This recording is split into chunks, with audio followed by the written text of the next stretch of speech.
Hi everyone, I'm Wendy Muse, creator of the LeftPOC Project, which brings you the history of leftists of color, one swipe at a time. And this is the LeftPOC Project podcast. Before I get into the episode, I just wanted to remind everyone, if you haven't already subscribed to our Patreon, to do that, go to patreon.com/LeftPOC. There you can donate $1 or more per month to help us keep everything over here at the podcast rolling.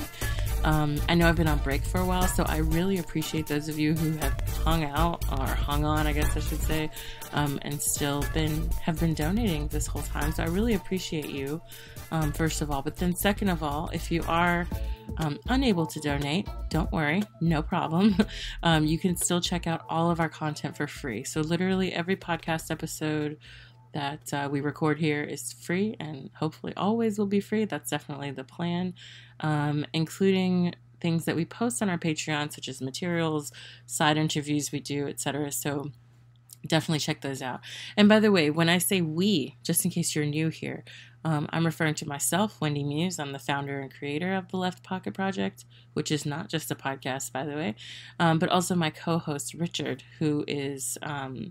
he comes on for most of the episodes, except for like Comrade Mommy, and he may even be on for some of those at some point in the future. Not a mommy, but definitely a comrade, and we can talk about leftism and kind of, what it's like in the family sphere, if you will. Anyway, definitely check out the Patreon. There's a lot of stuff over there that you hopefully will get a chance to check out because it's free. And if you enjoy it, if you enjoy the podcast, if you enjoy our Twitter content, etc., our content on social media, feel free to drop $1 or whatever you have. But anyway, sorry, as I was saying, if you can't donate, that's okay. Everything's still free, but feel free also to share, to like, to tell a friend, family member, colleague, people you hate, people you love, tell them to check us out. And that I'm back off break. So anyway, beyond that, also be sure to check us out on Twitter, Facebook, Soundcloud, wherever you get your podcasts, social media fix in, etc. We're there. So feel free to do that. But I actually wanted to spend the episode today talking about just, I don't know, like everything. So I want to talk about the break that I took and why I took the break. I want to talk about some long-term, like floating thoughts that I've had about left media spaces for a long time, and that I've expressed grievances over from the jump. Actually, one of the earliest episodes I did is about this issue. And then also I just kind of wanted to vent. I'm there's a lot going on, and it's tiring. And this is going to be like a very casual episode. Obviously, I'm the only guest, but it's just more of a background explanation, venting, possibly future of the left ? Episode. We'll see how that goes, but it's going to be very casual. So first thing, I just want to start out by saying again, thanks everyone for holding out during this break. I took several months off of doing podcast related stuff. For those of you who may know, I do everything related to the podcast. So I edit the podcasts, I book the interview guests, Richard and I pick the readings that we're going to do. So I read the books, obviously, or whatever we're talking about for that week's Reading Revolution series episode.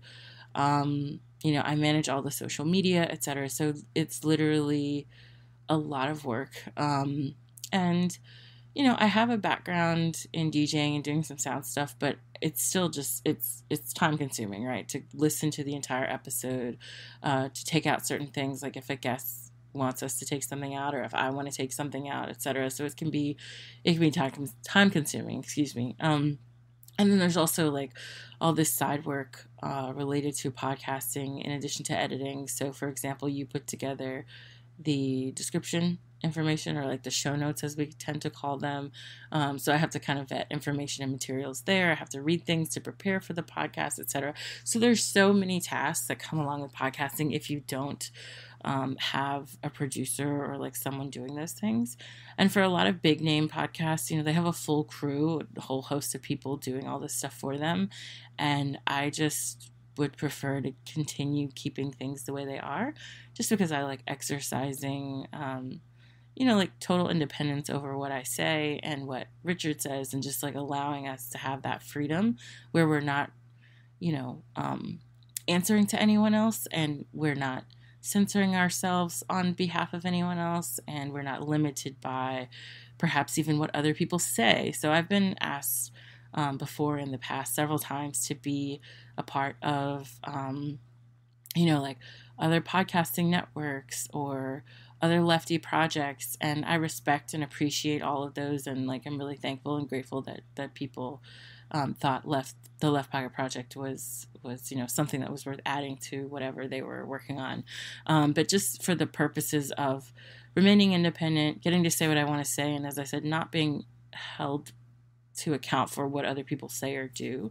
I think that all is very important, because I've seen, as I will get on to in a minute, just so many things in left media spaces kind of from the jump, but I think have gotten worse over the past few years, that really concern and disturb me, and I think are, in varying degrees, somewhat annoying on the low end to extremely dangerous on the other. And I think it's important that as a left podcaster myself, that I'm very transparent about these things and open about and sharing my concerns as they tend to grow with time over what I'm seeing. And, I just think it's really important to delineate what the LeftPOC project does from some of the things that I see popping up in online left spaces and left alternative media in general, that I think is detrimental to not only the field, this, I would consider it a field, right? This field of rhetoric and discussion and politics, but it's also just detrimental to the larger left movement in a lot of ways, because these things don't stay online, right? Despite all the talks about how Twitter is a separate space from the real world, and if you do this on Twitter, that on Twitter, no one knows about it in the real world, and that's not true. Obviously, we're real people. The majority of the people hosting left podcasts are actual human beings, and they're not bots, right? Even though some of them may behave like bots, but they're human beings. So it's important for us to recognize that what we do online and what we do offline often merges, often are sort of streamlined by virtue of online spaces they're porous, right? There are journalists who are on online spaces, politicians who are on online spaces, academics, thinkers, writers, everyday people. Like there's not necessarily a barred entry to using social media, right? The only thing you need is a source of internet, right? And literacy in most cases.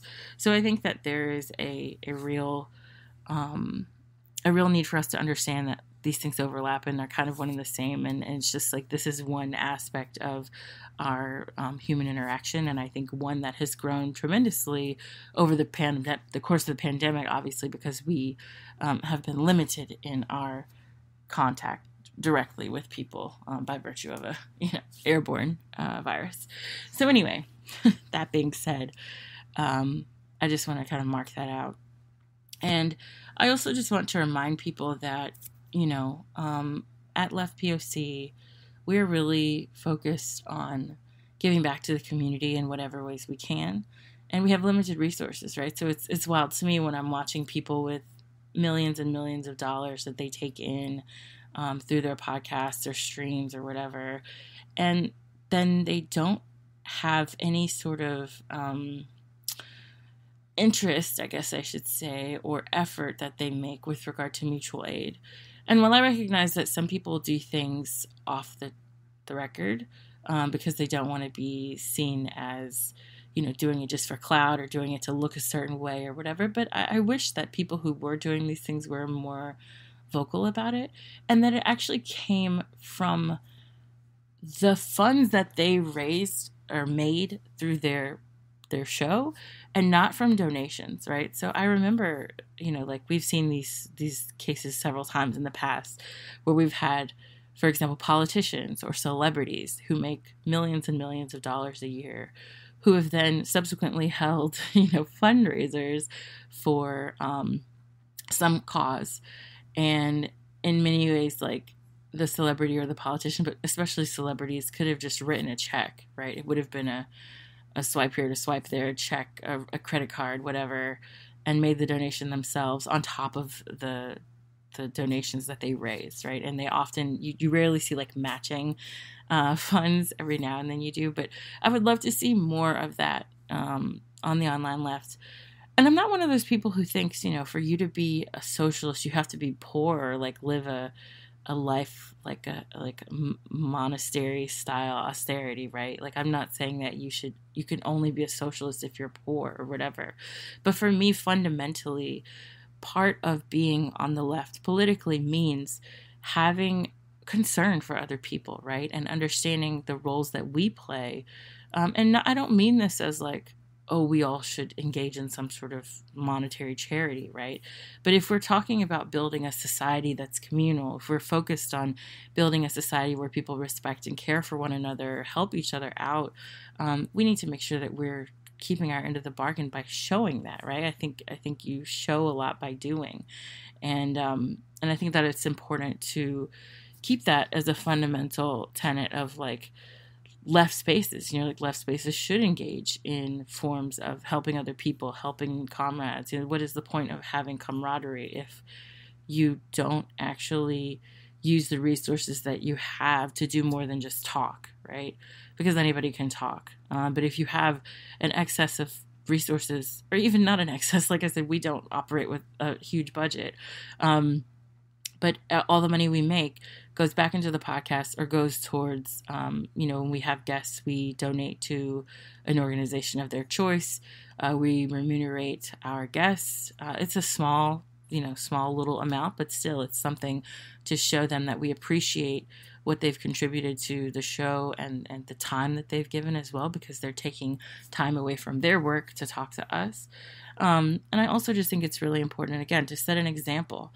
I can count on one hand the podcast shows, YouTubes, whatever, that make regular donations to organizations or engage in mutual aid projects. And that's a huge problem. And that leads me to what I really want to get off my chest. I'm really tired of what I'm seeing, what I've seen in long term, but what I think is getting worse with regard to people using left media spaces as a come up, as a way to get famous, as a way to make money, but in a way that seems nefarious, right? So I think I don't think there's anything wrong with making money, right? Like, we have to survive. We live, unfortunately, in a capitalist system where you require, money to get by. And depending on where you live, it requires a lot of money to just do the bare minimum, right? If you live in a major city in the U.S., although it's increasingly a problem in smaller cities too,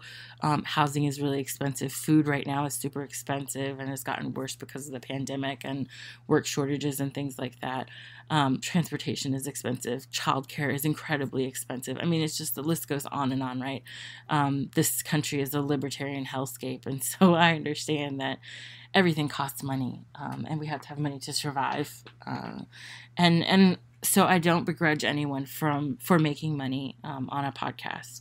But what I do find concerning is that, despite all of the railing against the mainstream media, which is often justified because the mainstream media is a hot mess, I think it's important that we keep in mind that we bear in mind that replicating some of the things we see in the mainstream media can be incredibly dangerous and harmful to our cause. And respective causes, plural, right? Depending on what your angle is and where you kind of place yourself in the left political and media space. And so what I'm seeing a lot lately is there are all these podcasters popping up and YouTubers and streamers and things like that.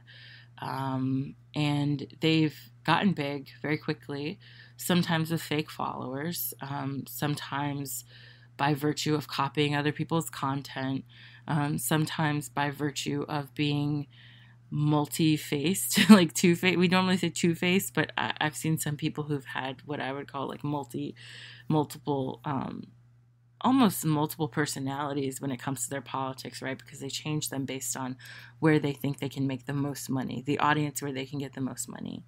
And I'm trying to figure out, how is that different from from the mainstream media, right? So we have mainstream media outlets that base what they say almost entirely on, their corporate sponsors, right? What the requirements and wants and needs are of the corporations that keep them afloat. But I'm not really sure how doing this on a smaller scale is necessarily healthy. And by that I mean, for example, what we see with regard to a lot of right-wing creep into left spaces, podcasts that were once left-leaning, and all of a sudden they're putting out messages that seem incredibly antagonistic to leftists, left spaces, left leaders, that seem counterproductive, or just contrarian to a fault, right? Who are never critical of right-wingers or right-leaning politics that are incredibly harmful, who don't seem to have a message against fascism or even any sort of response to it. If anything, in some cases, they welcome a sort of a form of fascism into their spaces. So there are lots of degrees of comparison, I would say, between the mainstream space or mainstream media space and some left alternative spaces. And for those of you who follow me on Twitter in particular, you've definitely seen my commentary on this. I've been railing against some of these tendencies, I would say, for many years. And, I don't want to fall down this kind of rabbit hole of or I don't know what's called. It seems like an endless tunnel of sorts, but this idea of chasing the red-brown alliance stuff. I think that there is some of that is going on explicitly, right? I think some people are very clearly interested in, and have even stated, despite people's denials thereof, and we have receipts of all of these things, but they've stated that they want to form alliances with the right. And that's something that I'm vehemently against. I think, and I should say, I don't think I'm against it. I'm definitely against it, but I was about to form another thought. I think that what we end up seeing is this kind of strange hypocrisy of sorts. So there's a rejection of the mainstream media because it aligns itself with corporate interests. But then there's almost an embrace out of the need to be so contrarian of the far right and far right ideas, because it gets back at, the liberals whom we hate. And I'm like, why not both? You know what I mean? If you're on the left, you should reject liberalism and its harms, and most definitely fascism. And to be more specific, neoliberalism, right? In particular, is something that we should reject from an economic side of things. And what I'm seeing is people are going so far to reject or stick it to the libs or whatever, that they end up, some consciously, some not, embracing a right-wing message and forwarding that as some version of leftism when it is not. And it definitely is not. I mean, it's objectively not left. And I think that's incredibly dangerous, because what we're seeing is a kind of sheepdogging effect, where people who have built their platforms on discussing and proliferating left ideas all of a sudden continue to increasingly include right-wing imagery, right-wing language, right-wing guests, right-wing ideas. And then, you blink, and before you know it, that person's literally on a show of someone who's a far right-winger, has one of them on as a guest, or has a Boogaloo Boy on as a guest, and we're meant to kind of swallow that and be okay with it, because this person was once on the left. And I think that what we're seeing is this kind of addiction to parasocial relationships that don't exist, right? These people are not your friends. They're using you to make money.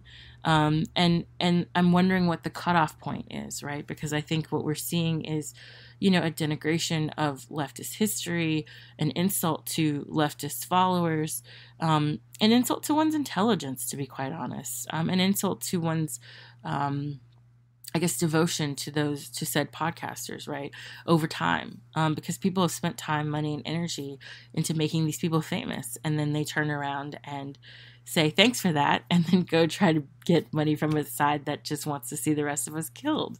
So it's a very strange dynamic that I've seen going on for a long time, and it's exhausting. But as I said, I think that there are some people explicitly engaging in red-brown sorts of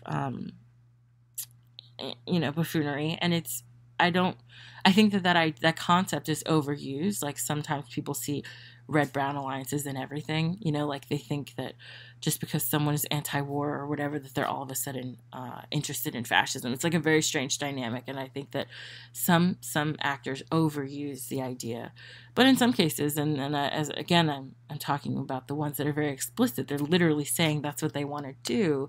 And yet even then we're sort of, those of us who are pointing that out end up being kind of gaslit or made to think that we're imagining things when we're just pointing out facts. And I think that some people are so far gone in following their faves that they lose sight of what's being said by these people, or they cannot differentiate between left and right.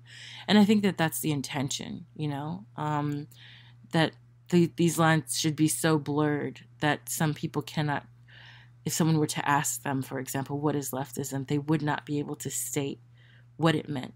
They could only state what they were against, and then everything else is fair game. And I think that that's the danger in a lot of what I'm seeing.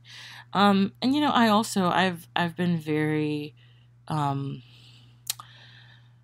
been very reserved often in my criticism of some podcasters, because I feel like what they're doing, even though they may have been at it for a long time, I don't feel like it's directly harmful, for example, or they may have changed their tune over time. And even if it's just for clicks or for money, I just kind of let it go, because I don't think that it is immediately having an effect on the left, and left rhetoric and things like that. But, I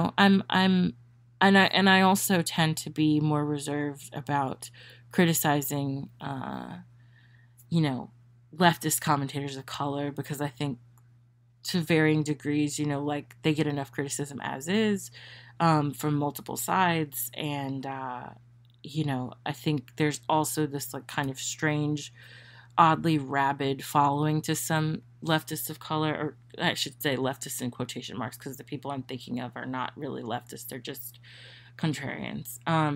But they get a very sort of rabid, obsessed following. And often what I see happen, which is sort of funny, is that whenever anyone, including people of color, are critical of these podcasters or left media space types of people, they're met with this ironically, incredibly like identitarian response. And I should be more specific when I say identitarianism. I mean that in the sense of like identity reductionism, which shout out to Erica Keynes for that idea, instead of saying identity politics, because that's actually not what identity politics is about. And we've gone over that in an episode that Richard and I did in the past about the Combahee River Collective, which everyone should check out.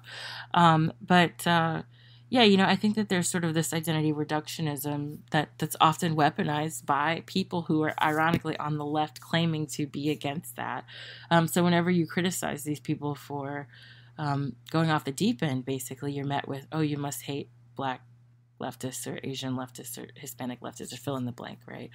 And I think that we have to, as the left and left media commentators, whatever, we have to be able to differentiate between criticism that's coming from from good faith and criticism that's coming in bad faith. And I think that people know the difference, and especially those who understand mine and others' history in this space. But I think sometimes act disingenuously for the sake of, deflecting what I would think is fair criticism, right?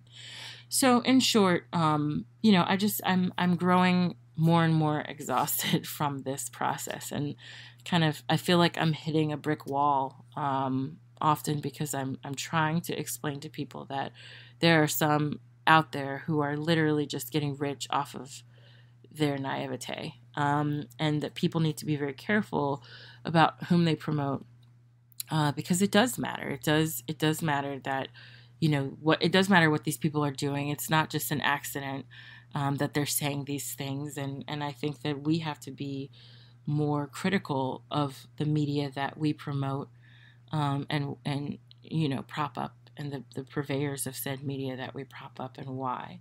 And that we're not just doing it because we've been rocking with this person for a long time and respect them, and instead we need to be able to change if they start putting out ideas, rhetoric, commentary, whatever, that is detrimental to our aims as people on the left.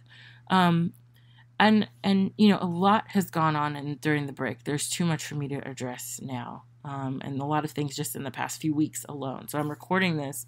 Right now it's overnight, but it's, August 26th, Thursday, August 26th in the morning, 1 a.m. And, just in the past week alone, so much has happened in terms of like world events, news, COVID, so many things. And those are all things that, I can address in a later episode.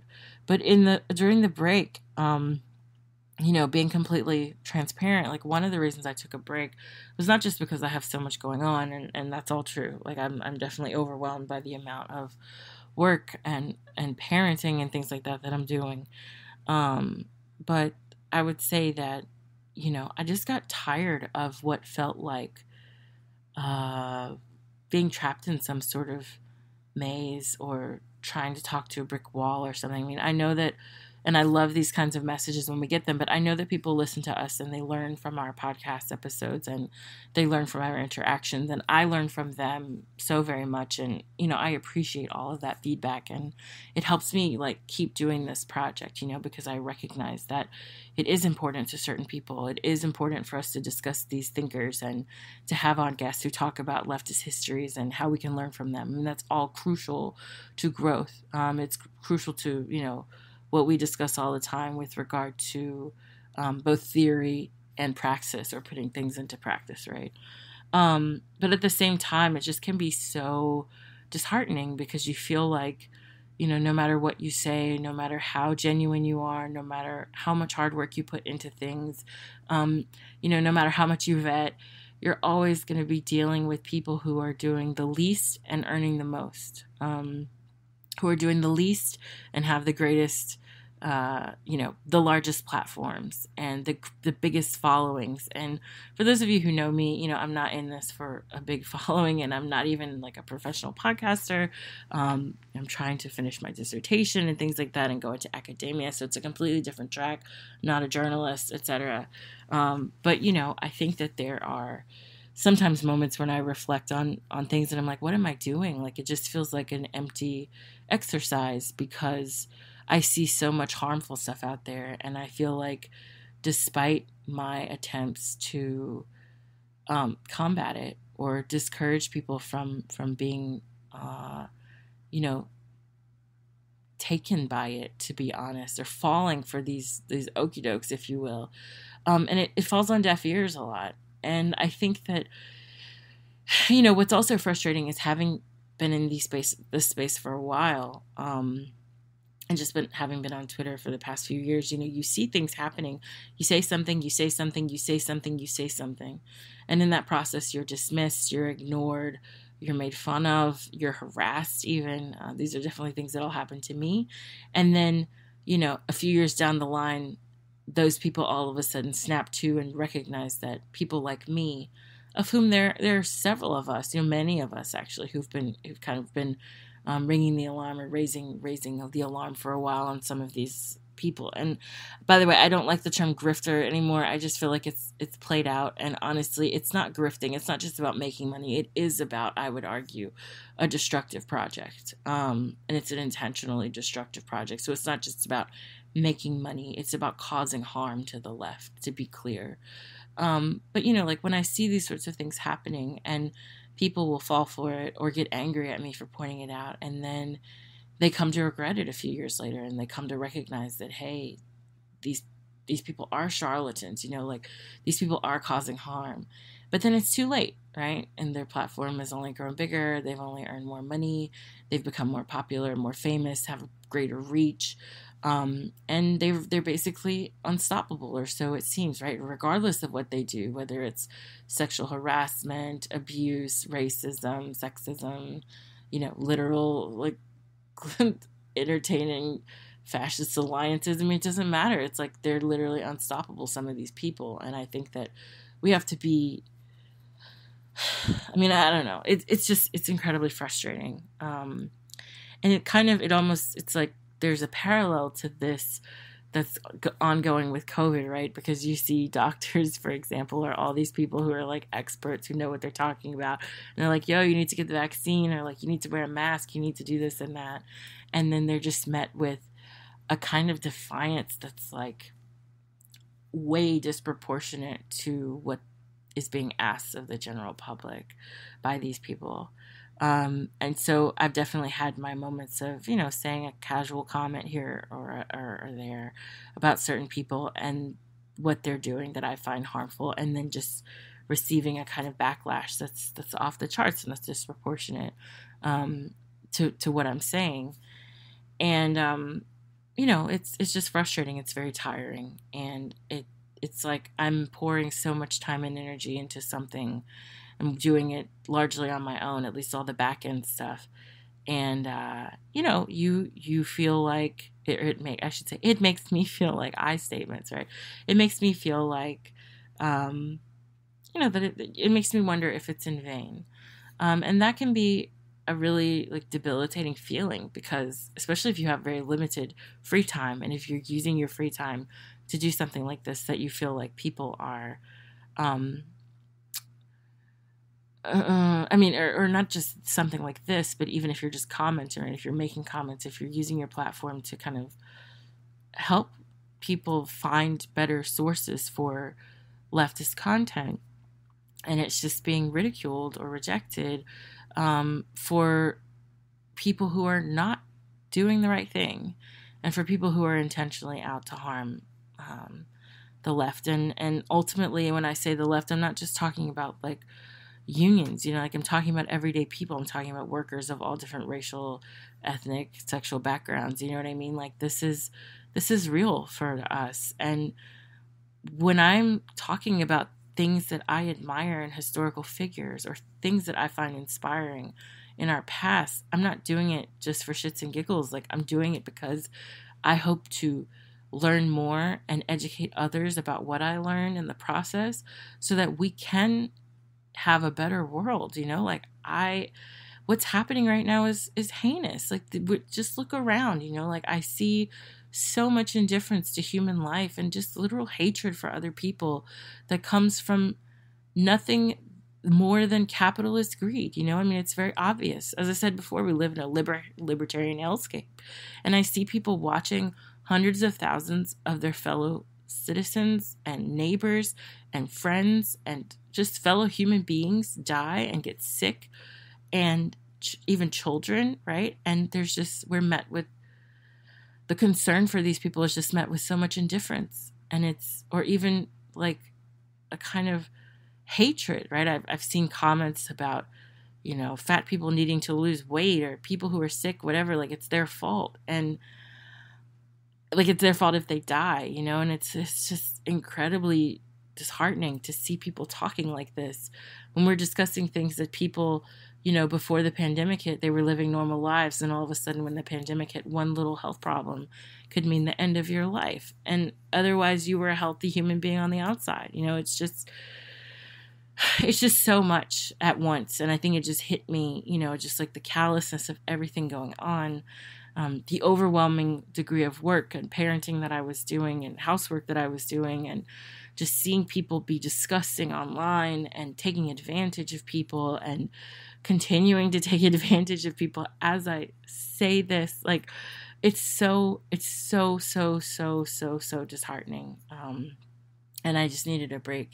And who knows? I may take more breaks like this, because it's an incredibly toxic, and I know that's like a cliche word to say, but it's a toxic space, right? Social media is a toxic space, but it's all some of us have right now, as a way of engaging in some sort of social activity safely. But yeah, I just wanted to get that off my chest, and I have a lot more to say, but I wanted to share this with everyone just to let you all know what's been going on with me. I am still alive. This is your standard issue. I'm still here. I'm alive. I didn't forget about you guys kind of commentary. But it's just something I wanted to make sure that it was clear to everyone. Because I really I'm fed up. Like, I'm seeing so many awful things in so many aspects of the world, and like seeing it in a space that I once saw as foundational in a lot of ways to my political development, and a space that I saw as welcoming and helpful and rewarding in a lot of ways. And what I've seen over the past few months, if not years at this point, is just a downward spiral of people out for themselves and not really reflecting on what they can do for their community, what they can do for their fellow man or woman, or non-binary person, fill in the blank here, but just for other human beings. We have lost sight of that in many ways on the left. And as people are trying to get more famous and more clicks and make more Patreon money and make more money through subscribers and YouTube and whatever else, they've lost a message, right? And they've become what we were initially fighting against. And I think people need to wake up and understand what is happening, and be really mindful of the media that they consume, because not everyone out there is trying to make a stronger left, and some are actually doing the opposite intentionally. And they want to see the left fail because it helps them make money, right?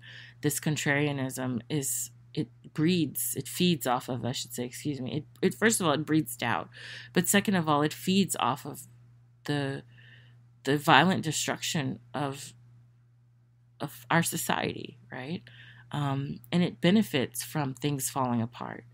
And we are critical of systems that benefit from our downfall. If you look at things like disaster capitalism, right? I mean, we're critical of these things. And what I'm seeing in left alternative media spaces online is that there is a kind of disaster capitalist approach that's popping up, where as things get worse and worse, it's like an accelerationist argument, right? As things get worse and worse, the argument goes that eventually there's going to be some revolution, but all I'm seeing is things get worse and worse, and some left commentators take advantage of that anger and just make more money in the process. So they are their own form of like disaster capitalists, So we just need to be honest about that and aware of it.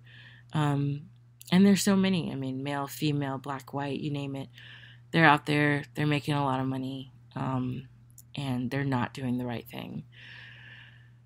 So anyway, just getting that off my chest, just venting some frustration.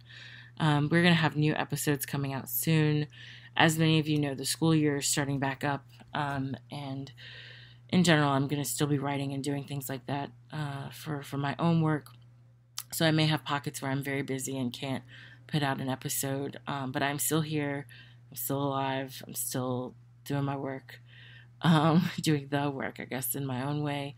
And I hope that those of you who have enjoyed the podcast in the past will continue to, be with us. And for those of you who are new to the podcast, sorry, this is your first episode. I hope this is not anyone's first episode, but if it is, please go back and listen to some of the older episodes where we interview people and we talk about books and just amazing content that we have. And I say amazing not because of me, but because of my co-host, because of my guests, because of the feedback that we've gotten and the ideas that we engage. It's something that I've loved to do, and I hope to continue to share with all of you. So yeah, if you're new to this, go back, listen to some of the other episodes, and you'll see that it's not all gloom and doom and sad and frustration that I'm venting now, but actually, and oftentimes inspiring, uplifting, and encouraging content that can help us perhaps get to the end of this and see the light at the end of the tunnel. So with that, thank you for listening. I hope that you all are staying safe. Oh, also, just as a reminder to folks, for those of you who've followed me on Twitter, you know that I've been doing this for the past few months, but I just wanted to do a quick little reminder here on the podcast. If you are in need of PPE, specifically masks, like high-grade masks, KN95s, N95s, KF94s, please message me on Twitter. You can message me at LeftPOC or at MuseWendy, and that's MusePOC. WENDI. You can message me at either of those. Just slide into my DMs and let me know that you need masks. I'm giving them out to people who are frontline workers, outward facing workers. So if you are a teacher, a waiter, a chef, you're doing back of the house, you're a caterer, you're a maid, whatever. If you find yourself in financial need and you need masks that are heavy duty and that will protect you, the wearer, and the people around you, because this Delta stuff is no joke. COVID has never been a joke, but Delta in particular is just out here killing people and making people sick left and right. So please do not hesitate to contact me, and I will happily send you a kit of masks that you can label for a week and rotate at no charge. Shipping is on me. It's free. So please feel free to reach out if you are in need financially and you can't afford to buy a high-grade mask of your own. Let me know, and I will send you some. So with that, thanks again, everyone. Be safe. Have a great end of the week and weekend. And thank you so much for listening. Have a good one. And once again, thank you for listening. Don't forget to check out all of our materials online by searching simply for LeftPOC, and that's LeftPOC. You can check us out on Patreon, Twitter, Facebook, wherever you get your social media, and of course, wherever you get your podcasts.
before I get